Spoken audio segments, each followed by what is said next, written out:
در جنگ نرم هیچ وقت عکس العملی عمل نکنید. البته پاسخ دشمن رو باید داد، اما بهتر از عکس العملی عمل کردن، واکنشی عمل کردن کنشی است، ابتکاری است. یک قدم همیشه از دشمن خودتون جلوتر باشید. حدس بزنید که دشمن چه کار میخواد بکنه، چه حرکتی میخواد انجام بده.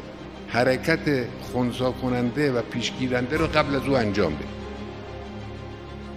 مثل یه شطرنج باز ماهر حدس میزنه که طرف مقابل چه حرکتی رو انجام خواهد داد. قبل از اینکه او حرکت رو انجام بده، کاری رو انجام میده که او قفل بشه، نتوان اون حرکت رو انجام بده. همیشه جلوتر از او حرکت کنه.